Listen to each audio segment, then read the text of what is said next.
ma alam ka lele ka tu so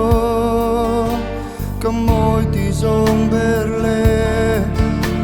ka thil lung chung hil ber lua thi ni kut chuak te min mang ai an sil fia en quang mai ya min mang ai ti sil fia mi swal ber hi nang in min mang ai ya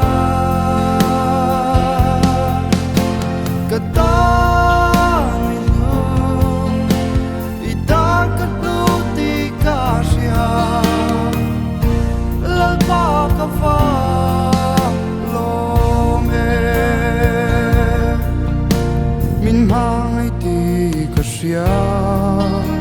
minen koldana hia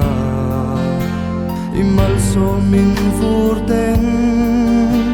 min ngai sak sia an shil mangai tu min pe a mangai tur min pe a min mangai an shil fia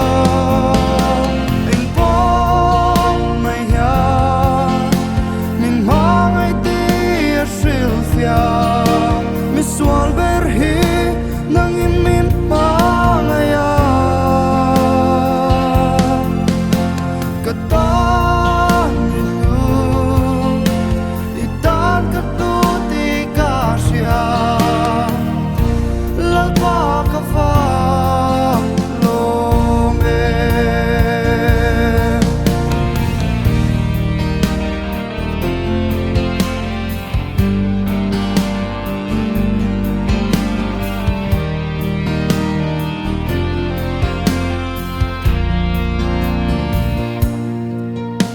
min mai ti ka sia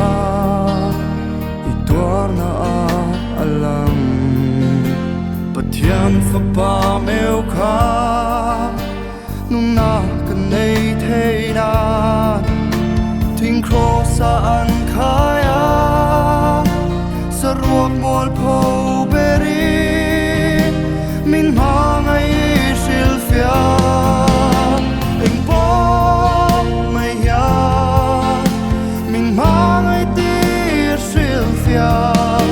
mi swal ber hi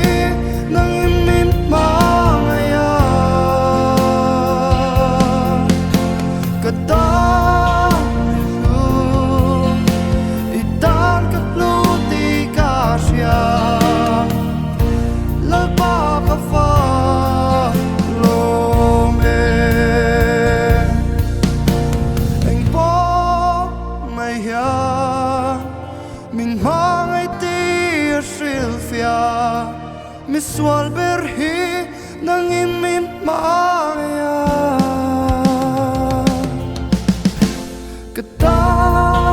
ni lu I tan ka lu ti ka sia la pa ka fa lo me ka ta ni lu I tan ka tu ti ka sia la pa ka fa